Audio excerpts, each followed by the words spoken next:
Hello and welcome to YesUsers Podcast. Today, we have a must listen episode for entrepreneurs. If you have ever tried to navigate public relations or PR as a startup founder, you know it can feel like finding a needle in a haystack.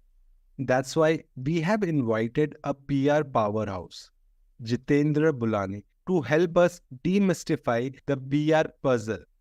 Jitendra is currently working as Chief Marketing Officer at Infopercept Consulting, where he has helped the company become a heavyweight in the cybersecurity space.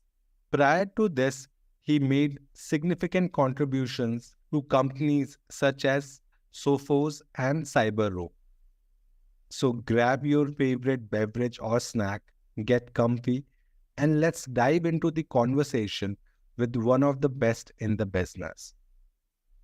So, Jitendra sir, welcome to YesUsers Podcast. Thanks for inviting. It's completely our pleasure. So, how are you feeling these days? All good. Happy to hear that. So, Jitendra sir, for our listeners who don't know anything about you, please give them a brief introduction about yourself. I have spent my entire career in cybersecurity marketing, and it was what happened organically to me. And so in 2008, after working in an ad agency for 6 months, I joined a company called CyberRow. They were into network security. Now, when I joined, they were well established in India, and they were expanding in rest of the world. And in that scenario, every now and then, sales guys would appoint a distributor in a new country, and then they wanted marketing to help them with the visibility, because a distributor will have like 300 to 400 channel partners under him, and that guy has to convince them to take CyberRow as one of their products. So sales guy used to come to us that now I need visibility for the channel, for the end customer, and everything in that country. Now we were looking at 50 countries where they need visibility.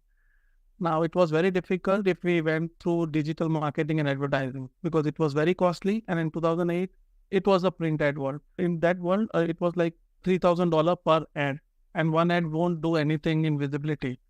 So we were brainstorming what should we do. And I was the second member in the marketing team. Then we explored something called public relations, because in the same magazine, people were writing articles about the company. So I thought this is an interesting thing. Let us explore this, how it works. Organically, we explored how this PR world works. So what we did was we shortlisted the established players in the same network security field and Google search of what kind of articles they are doing, who is writing about them, what are the kind of publications. So from there we started, and on the job we started like what is news, what is valuable to editors and things like that. So I used to start my day with Australia. Early morning, I used to call to editors that I am from this company and we have this great news. Till Brazil in the night. And then on the job, the editors also made me learn what is news and what kind of things you should do. So, for example, in Australia, one of the editors very harshly told me, look, I don't consider you guys as global company. And if an Australian is saying anything about your company or product, then only I'll consider it as news. Same was with Malaysia.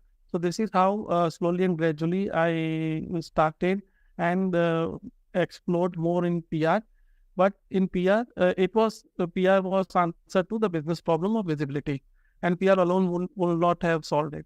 So I used to do events also. I used to do channel marketing also, and PR was the prime thing for which we used to do. For example, if an editor needs a channel story, we used to launch partner programs. It was like the entire marketing driven by PR. And when our work expanded, we had to do so many events and so many things in the company. What I did was, as I had media contacts and I understood this domain better now, I shifted myself to completely PR. And then we expanded our team in other verticals of the marketing. But we were a smaller company, so everything was integrated. It was not like the PR in isolation or marketing in isolation. We used to work together. And then in 2015, CyberRow was acquired by a larger company called Sophos. And again, the restructuring happened. And at that point of time, in 2015, how do we communicate about this acquisition to the markets where CyberRow was strong? So that was the greatest learning I had, because there we had to communicate in such a way that competition is not harping on this, saying that they are now in under acquisition, things are ambiguous. So in Middle East, Africa and India, cyber was very strong. So we had these discussions and how do you communicate to media, to partners, to customers that it is better for everyone. So till then, I was enjoying at Sophos. Then my profile became very shortened because there was a larger company. I had to do only PR in certain pockets. At that point of time, I was happy. Everything was working well. Then I met CEO of Infopercept, Jaideep, and he had a vision of creating a cybersecurity platform company from India globally. And that hit me very hard because being in cybersecurity for these many years, Cyber was an Indian company, but it was acquired by a UK company. So no longer an Indian company. Then when I analyzed that in cybersecurity, if you talk about product companies, it is dominated by Israel and US. That hit me very hard that, okay, let us listen to his vision.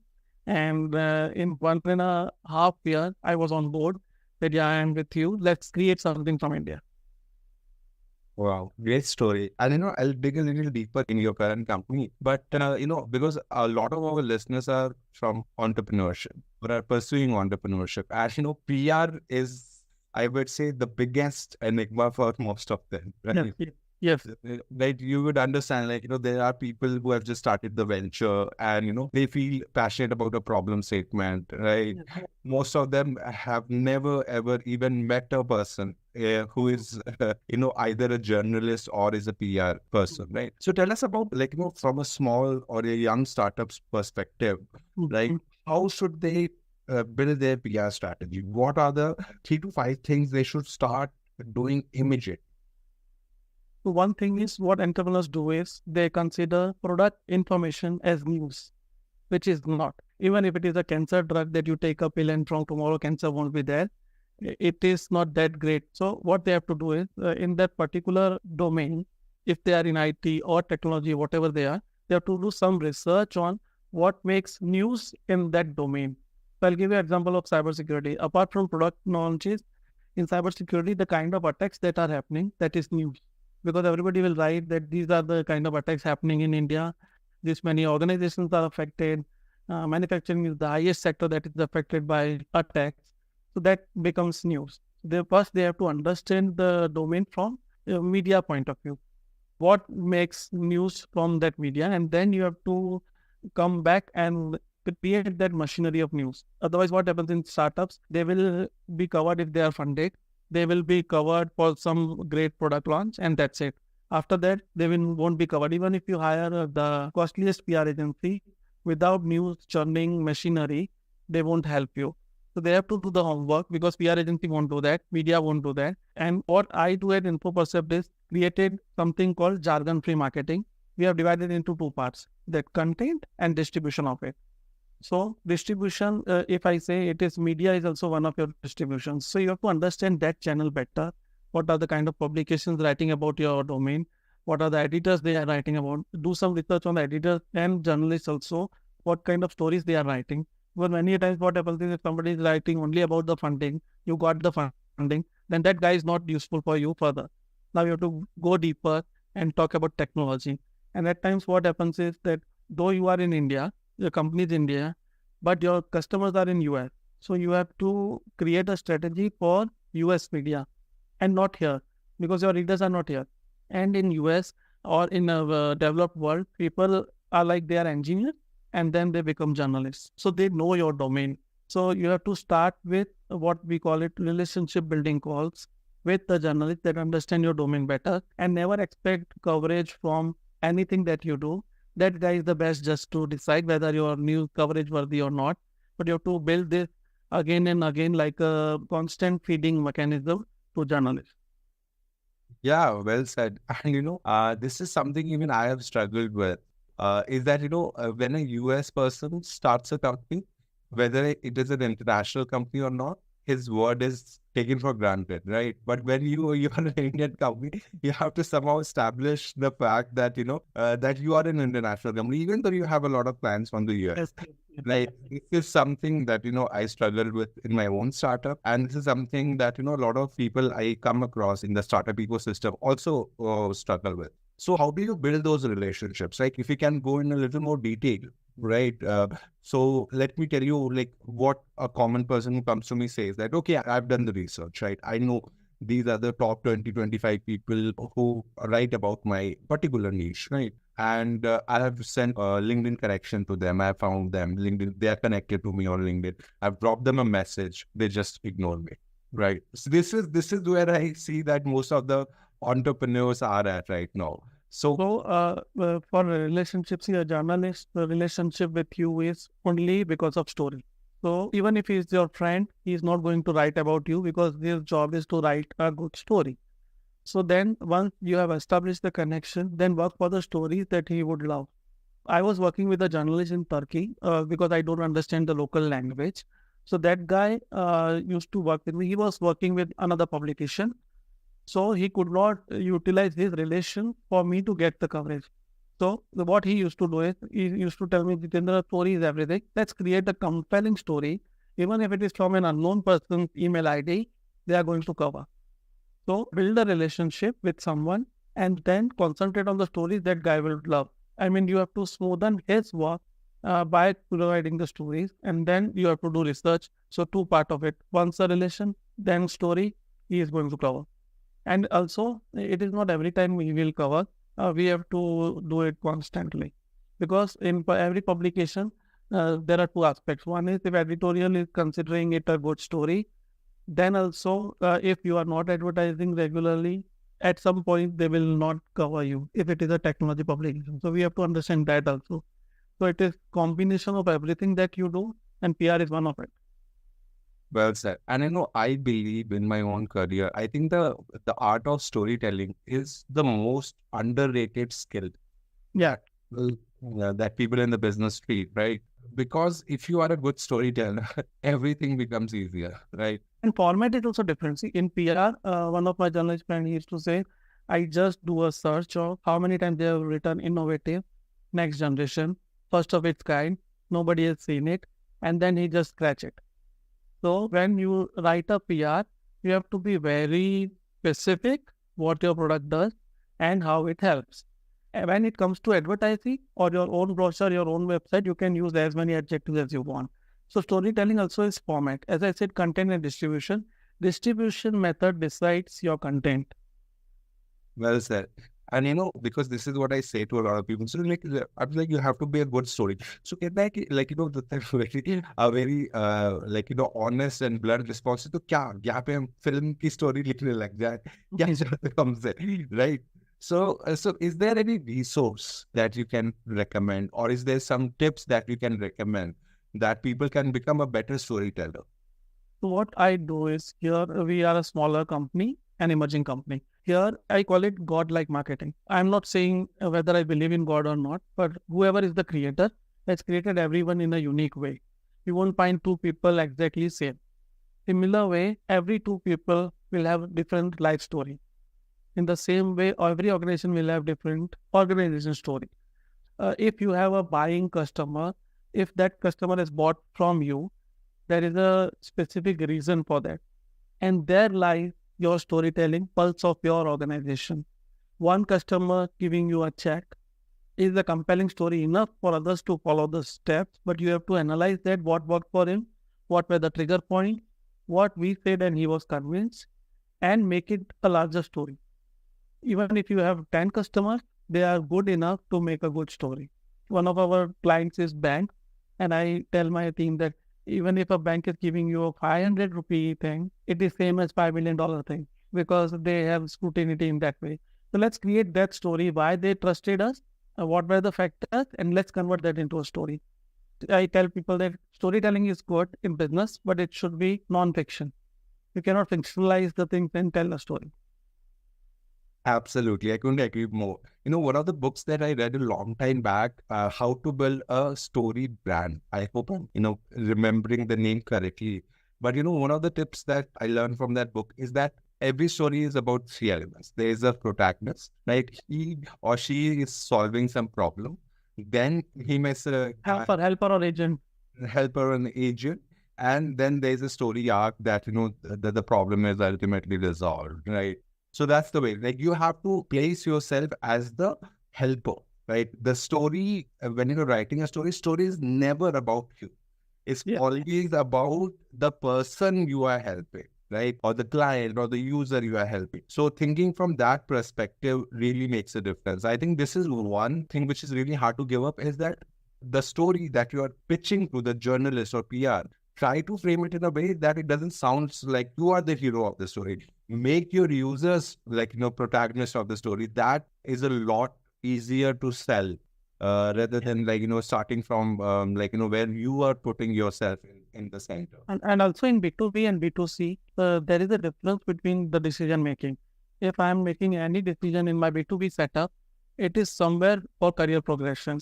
And in communication, we have to include that. If somebody is buying your product, ultimately his job is done, he is getting appreciation, and he is getting stress-free things.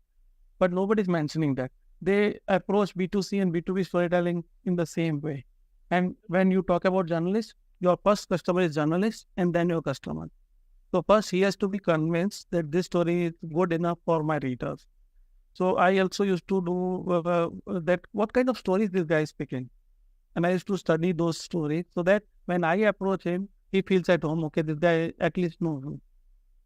Well said. And one of the things about PR is that it's a niche which is both qualitative and quantitative, right? Yeah. So, right, as you rightly said that, there might be a person or a PR department, right, who are working their ass off to kind of craft the right story. Like, to an outsider, it just sounds like bullshit, right? कि क्या कर रहे हो आप? Like 2 महीने से आप story craft कर रहे हो. But actually में like कुछ cases में इतना time लगता है. So the problem I see a lot of entrepreneurs face is that how do they measure progress when it comes to their PR efforts, right? Because it is a niche which is both qualitative and quantitative. And there are techniques which, in the short terms will give you the results. Like if you just go and run behind the numbers, there are techniques which will give you results in short term, but are never good for in the long term. So my question to you is, how do you measure progress in PR activities?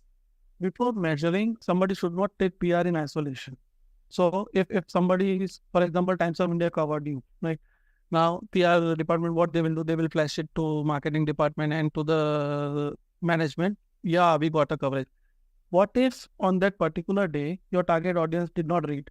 So it should be like, I got the coverage. Now you send it to your target customers.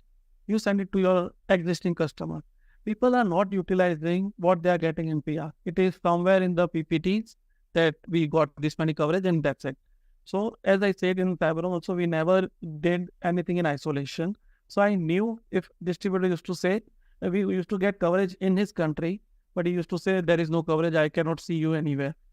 Then I started newsletter wherein we used to send it to entire channel what's happening. Because an article somewhere on a website on a Wednesday, there are chances that guy did not read and he will assume that you are not visible. So you have to create visibility within organization and outside it also, and then PR will give you the impact. And as far as concerned of quality and quantity, quality is always better, but quantity is also better because if you reach out to someone and that guy is searching on Google for you, at that point of time, quantity will also matter because online, whenever you see something, it is possible that a tier 2 publications article is more impactful than tier 1 because it came on Google and it was recent. So constantly you have to do everything possible. And also in quantity, many times people say, if I am getting quantity, quality is better than quantity. But for example, I am getting more tier 2 coverage and you put it in quantity and not quality. But at times the journalist from a tier 2 can go to a tier 1 and they carry that relationship further. So in PR, constantly you have to do.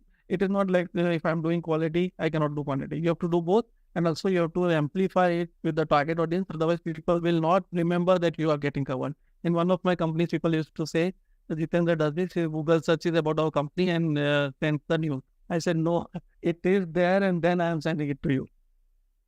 Yeah. Very interesting insight there. So if this approach needs to be adapted when you are, part of a global company, does the PR approach needs to be adjusted for different jurisdiction and different global markets? Yes. I'll give you a security example. Ransomware is an attack where they encrypt everything. Now in US, there is a channel publication called CRN. but they cover technically how ransomware works. And in India, they don't go in technical detail of how ransomware works. They will ask you how many companies are affected by ransomware. So in India, they love statistics. In US, they love technically how this thing works. So in India, my spokesperson becomes a person who is from business or will give you stats. In US, my spokesperson becomes a technical guy. Even if he is not that polished, they love each other. So everything has to be adapted according to the region and also according to your journalist. So as I said, once you do a research, it's a very tiresome journey. But once you do research, even if you don't have a PR agency, things will work smoothly. Well said. So now let's talk about the cybersecurity industry. And really focus on Infopercept. You have been in this space for quite some time, right? Mm-hmm. Tell us about the evolution of this space, right? Once you joined, and what was the common presumptions people had? What was the technological limitation to current state? So when I joined, this industry was preventive, in Right. preventive space. Once you have antivirus, you have firewall, you will say this kind of things will happen. You prevent it, and they used to update the signatures, and it used to work. Eventually, what happened is, however you try, adversaries will get an entry. And this was also because of cloud adoption, digital transformation, and things like that. Now, when I started, it was like 2-3 products if you have in your system, you are safe. Now it has evolved to 40 solutions, and still you have to do a lot. Another evolution, what I have seen is, earlier every company was like with a particular vertical. There was pharma, there was BFSI, there was manufacturing. Then they all became a kind of IT company. Automobile companies have more IT engineers than automobile engineers. And now every company has to be a cybersecurity company, because you have to act like a cybersecurity company, otherwise you are gone. So what happens is, how do we security in general also? What we do is we protect the most important asset, we give more resources to it, and we are safe. Like in physical security, if it is a bank, you protect everything in that. But in cybersecurity, things have changed. So if a junior intern in your organization, if you don't protect him or her, adversaries or attackers will enter through that guy and then attack your CEO. So the entire thing has changed. Now you have to protect everyone, considering that person is equivalent to CEO. Otherwise, the system will attack the CEO. So there are many changes in cybersecurity, and also there is a human story behind it. It is like, we all know that we have to wear helmet. We all know we have to wear seatbelt. We all know smoking kills, but somehow we do it. Same is with cybersecurity. So cybersecurity is the most human story first, and then technology story. Yeah, well said. And this is kind of problem that cybersecurity firms, either product or service, are trying to solve. I notice a lot of other people also solving similar type of problems, right? But as you rightly said, that we all know that's bad, right? But we still do it. Any specific insights in this particular area if you're trying to solve a problem, which is like everybody knows is bad, but they still do it? Some unique insights there. So I feel training, and again we have to recall that this is the best practice. And also cybersecurity, what people do is they consider it as a cost, but it is an investment. So if you are a startup, even if your valuation is $1 billion, if you are not doing security right, someday you will be attacked and everything will be gone. So you have to see it in that way. It is also a branding cost. If I am attacked, whatever I have done in branding, I am gone. Days are not behind when people will see how cybersecurity matured this company, and then they will invest in it. Because if today I am investing in your company and you are not cybersecurity matured, everything will go someday. So these are the things that people have to consider it in a different way. So everybody's job is cybersecurity, and you have to invest money from every corner in cybersecurity, because that is business now. Great insight there. So, cybersecurity is an industry where it is possible to become a thought leader, right? And we have seen Infopercept doing an amazing job there as becoming a thought leader in cybersecurity industry. Right? So, any tips and strategies that you would like to suggest on how to do this? So in cybersecurity, there are more than 3,500 full-fledged vendors globally. Now, if you see, everybody will talk some language which is same, and then unique identity you have to find. So what we did at Infopercept was, we brainstormed on where we stand, why customers are buying, what problems we are solving, And from there, we started our thought leadership. So in cybersecurity, still people are in silos. So firewall, detection, response, and everyone will solve their problem. I mean, nobody's taking complete ownership because the problem lies that somebody has created a product in US and it is implemented in a bank in India. Now it also needs integration, it also needs updates and customization. So people don't do that. So what we saw is that only platform or product is not solving it, only cybersecurity service is not solving it. So we kind of did intersection between them. That platform-led managed services is the requirement. From there, we started our thought leadership. That platform will bring you till this. Services will take it from there so that you get complete answer. Because people need security for two things. One is combating cyber attack, and second is for security compliance. And they are, interrelated because attacks are rising. That's why regulators have become very strict.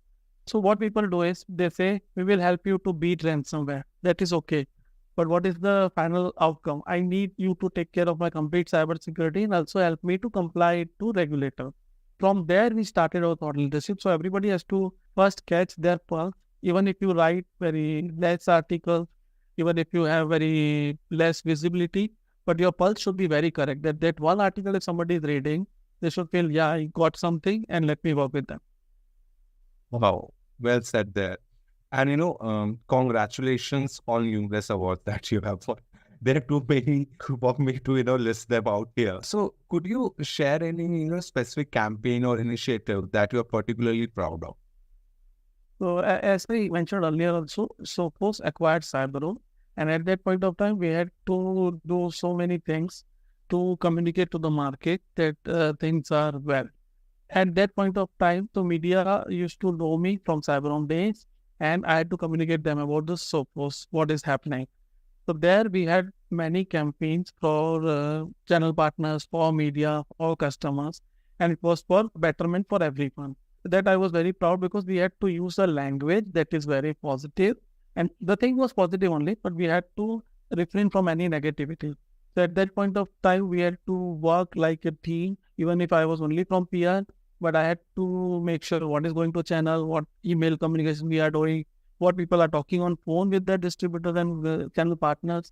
And for awards, I never nominated myself. What happened was media knew the kind of work we are doing, and they themselves said that you should nominate or we are filing your nomination. Because in PR, you love to be in background and get awards for your companies. So there were occasions where they said, this campaign, we loved it. You understood us better. Let's nominate it. So this is how it does. So what happens is organically, if we do what is needed from our customer and journalists, these all are byproducts.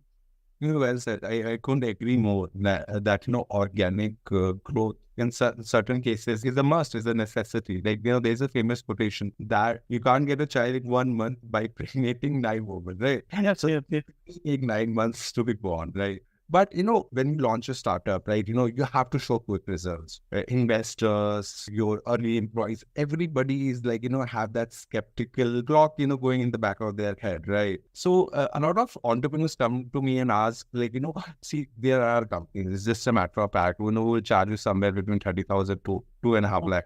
And they were like, we'll give your company this award, we'll award you this, right? So what is your advice? Is it worth it to invest that?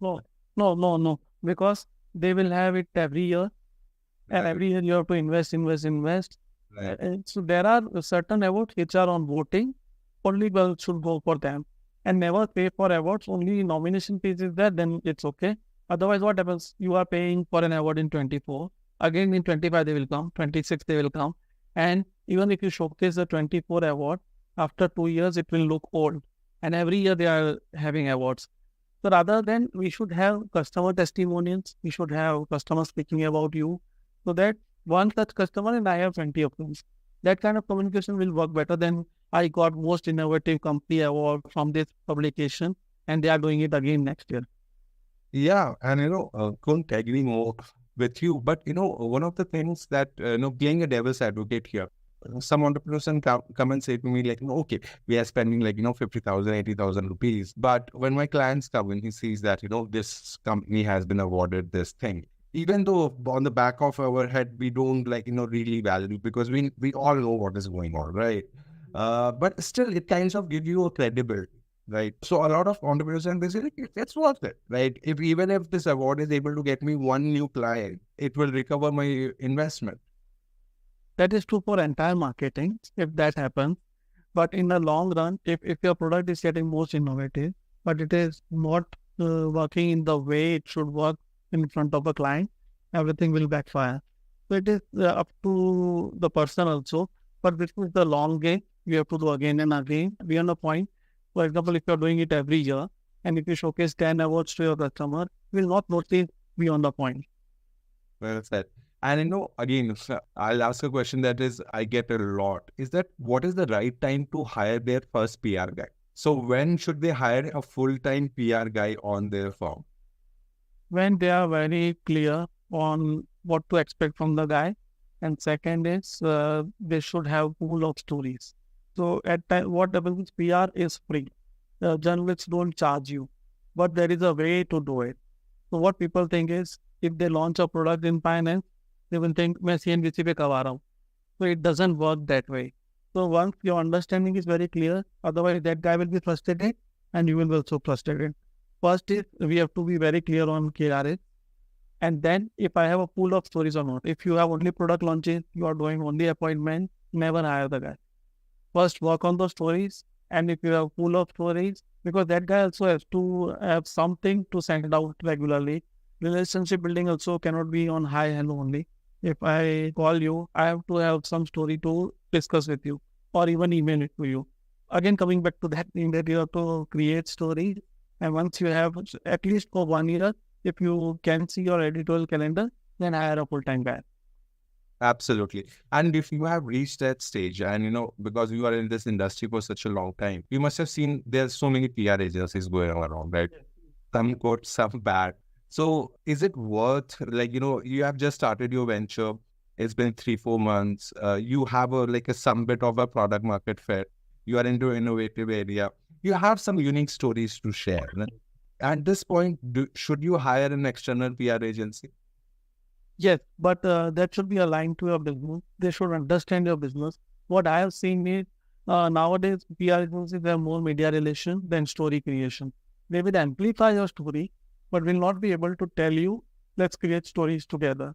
So if that kind of PR agency you have, even if it is a boutique agency, go for them. They should understand your domain because when they talk to journalists, they should know whether this is a good story or not. Well said. So tell us about Infopercept. I know you have given us a brief overview of the problem that you guys are solving, but tell us about the problem statement and how are you helping your clients? So in cybersecurity, there are two aspects. I would say three aspects. One is defensive side. You create things to defend your systems.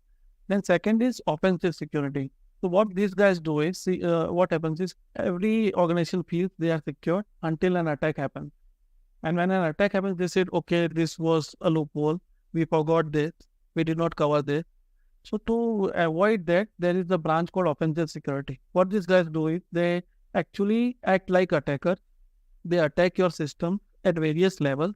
And then they tell you if actual attackers were there, this would have been the scene. And at times they are also allowed to launch an attack on a particular system to know how far attackers would have gone. So this is offensive. Then there is third wing, which is called security compliance. And every regulator, after doing so much of research, will tell you these are the things you should do. Infopercept is combining all three of them together in one platform. And we are not into preventive securities. So we are not into firewall or endpoints. We are into detection response. So that creates your defense in the platform. We also have offensive tools that will constantly attack your system and it will tell you what are the loopholes. Now, what happens is if you have only defense in your defense solutions, they will tell you whether there is an attack in your system today or not. But they will not tell you what can happen in the future because that tool is not meant for that. Offensive security tool has something called attack surface monitoring. So phishing is the major source of attack. Now in phishing, what they do is they will register a lookalike of your domain name. So Times of India, they will have something timees.com. This tool will alert you if somebody has registered lookalike domains. So what will happen is if somebody has registered that domain, today or tomorrow he is going to attack. So offensive security will help to know your vulnerabilities in your systems as well as what is happening outside the organization, and then security compliance. If you don't do all these three together, there are chances of loopholes anywhere. So we have created that platform and we are providing managed services around it, and we are providing it to global customers. So this is how we have created a niche within the niche. Wow. So, that brings me to a very interesting point. These days, almost every entrepreneur I know get these emails like, your website has this ABC vulnerability. I've gone through it and, this is what the vulnerability that you have, right? So what is the best practice in such an event? It is like they tell you before that you should know about it. And as I earlier said, everybody should think about security and then develop a website. What happens is people give website to an agency.